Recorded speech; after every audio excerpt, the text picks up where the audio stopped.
টিমের অজান্তেই perfect allrounder পেল আমার মনে হয় বাংলাদেশ নিঃসন্দেহে শামীম পাটোয়ারিকে।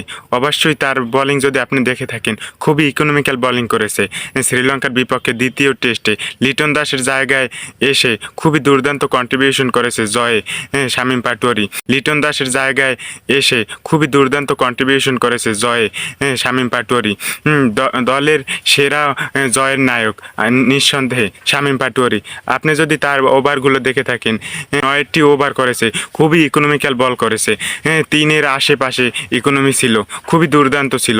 এবং তাকে আমরা কখনোই ভাবিনি, সে যখন ন্যাশনাল টিমে অভিষেক হয়েছে তার, যে কোনো ফর্মেটেই হোক, তাকে কখনোই ভাবা হয়নি যে সে বল করবে কখনো। কিন্তু এখন তার ব্যাটের চেয়েও তার ইফেক্টিভ রোল প্লে করেছে এখন সে বোলিং দিয়ে দলের হয়ে। খুবই দুর্দান্ত বোলিং করেছে।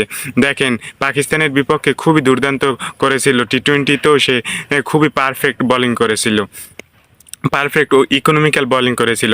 এবং শ্রীলঙ্কার বিপক্ষে দ্বিতীয় ওয়ানডেতে খুবই দুর্দান্ত বোলিং করেছে।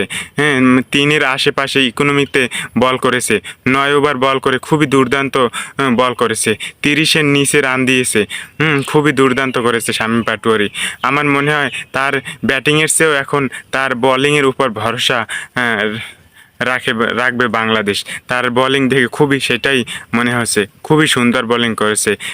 এবং আমরা কখনোই ভাবি নাই যে সে এভাবে বোলিং দিয়ে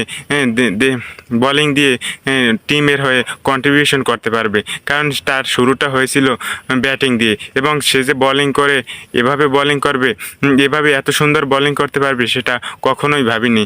এবং আমরা এখন ভাবতেই পারি যে আমরা পারফেক্ট অলরাউন্ডার পেতে চলেছি, খুবই ভালো একটা অলরাউন্ডার পেতে চলেছি শামীম পাটোয়ারিকে।